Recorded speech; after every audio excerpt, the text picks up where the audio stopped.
L'un des plus gros mensonges à l'égard de l'Afrique est l'idée fallacieuse selon laquelle les Noirs ont vendu les Noirs en esclavage.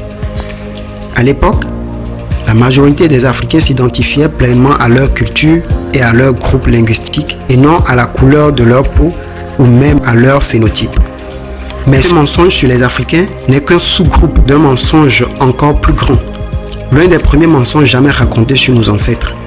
Avant d'aborder le plus grand mensonge jamais raconté sur les Africains, n'oublions pas certains des plus connus. L'un d'entre eux était que les Africains étaient des sauvages, des êtres sans civilisation, à l'exception de l'Égypte, qu'ils plaçaient systématiquement en dehors de la sphère des réalisations culturelles africaines. Des civilisations comme l'ancien Ghana, en Afrique de l'Ouest, n'ont pas fait l'objet de beaucoup d'observations, bien qu'elles aient été connues pour leur vaste richesse et leur puissante armée, dont les écrivains musulmans ont parlé dans leurs œuvres. Les rapports archéologiques mettent en évidence d'anciens établissements en pierre qui seraient les précurseurs de la civilisation soudanaise dans la région, sans parler de l'art du peuple Yoruba qui, à lui seul, a forcé le monde à reconnaître l'ingéniosité et l'intelligence des Africains, alors que certains tentent d'attribuer le développement de ces œuvres à d'anciens voyageurs européens. Il y a tout simplement trop de choses à ignorer lorsqu'il s'agit de la civilisation africaine. L'idée reçue du continent noir ne tient pas la route si l'on considère l'ancienne civilisation méroïtique et les grands souverains couchites qui ont lancé ce que certains spécialistes appellent la Renaissance africaine, qui a peut-être été la première renaissance de l'histoire de l'humanité. Un autre mensonge qui circule régulièrement dans la conscience occidentale est que les Africains n'avaient pas de système d'écriture et qu'ils s'en remettaient à la communication orale.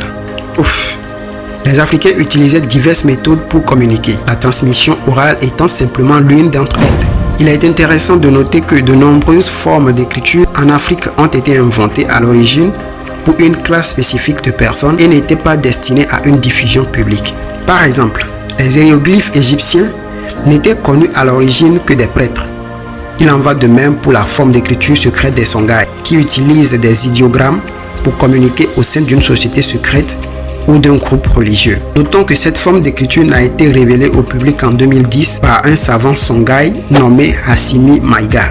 En ce qui concerne les écritures africaines, on peut citer l'écriture méroïtique des Couchites qui, à ce jour, n'a pas été entièrement déchiffrée. Même l'Afrique australe recèle quelques joyaux cachés en matière de forme d'écriture. João de Barros, un éminent analyste portugais du milieu du XVIe siècle, a rédigé lors de sa visite au Zimbabwe une description très importante concernant la découverte d'une forme d'écriture dans l'un des royaumes vassaux de l'empire du Monomotapa appelé Batua. De Barros écrit: au-dessus de la porte de l'édifice se trouve une inscription que ni les marchands noirs qui se trouvaient là, ni d'autres connaisseurs des inscriptions n'ont pu lire. Et personne ne sait en quel caractère elle est écrite.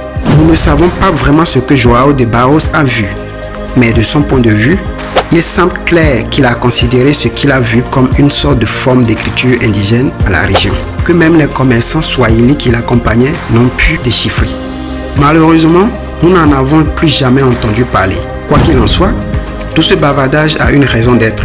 Les mensonges sur l'Afrique sont nombreux, et je tiens vraiment à ce que nous en comprenions toute l'ampleur et à ce que nous sachions à quel point ils sont grossièrement inexacts. Le plus grand mensonge sur l'Afrique n'a rien à voir avec la civilisation, l'écriture ou quoi que ce soit d'autre. Le plus grand mensonge sur l'Afrique vient en fait d'une idée religieuse. Et comme nous le savons tous, la religion a été l'une des forces les plus puissantes de l'histoire de l'humanité. Il n'est donc pas étonnant que ce mensonge ait tant affecté les Africains. Il est pratiquement impossible d'ignorer les religions abrahamiques lorsque l'on parle des descendants d'Africains, car ces religions occupent une place importante dans notre histoire. Elles ont grandement influencé nos paradigmes spirituels et nos visions du monde. Ce mensonge provenant des religions abrahamiques, comme beaucoup d'entre nous le savent, est appelé la malédiction de Cham. Je ne veux pas m'attarder sur l'histoire ou le débat théologique. Mais en bref, la malédiction de Cham est une appellation erronée car la malédiction a en réalité été infligée à Canaan. Les érudits juifs pensent que Cham est l'ancêtre de tous les Noirs ou Africains et cette idée a été adoptée par les Arabes, puis élargie stratégiquement par les Européens pour justifier l'esclavage et la diabolisation des Africains. C'est le plus grand mensonge qui ait été raconté sur notre peuple, car il n'a pas seulement eu des répercussions physiques et psychologiques, il a également ajouté une composante spirituelle, car certaines personnes au sein de notre communauté croient réellement qu'il est vrai. En tentant de lever cette malédiction par la réussite, l'acceptation ou la spiritualité, nous nous sommes transformés en vagabonds, inquiets et sans but, ce qui a renforcé la confusion et la haine de soi au sein de notre communauté. C'est l'un des ennemis les plus puissants et malheureusement les moins perceptibles par tous que nous ayons en tant qu'afro-descendants. Un ennemi qui laisse le continent africain à la merci de tous.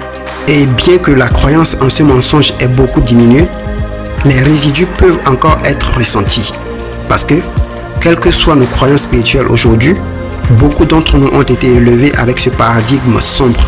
Je pense donc qu'il est important que nous en parlions, surtout pour ne pas transmettre ce bagage à la génération suivante. Quoi qu'il en soit, je n'ai plus grand chose à dire.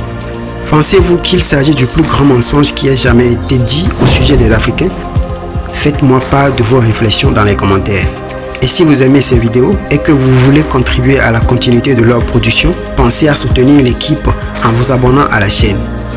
Pour être averti chaque fois que nous publions une nouvelle vidéo, il suffit d'activer la cloche de notification. Merci et ciao.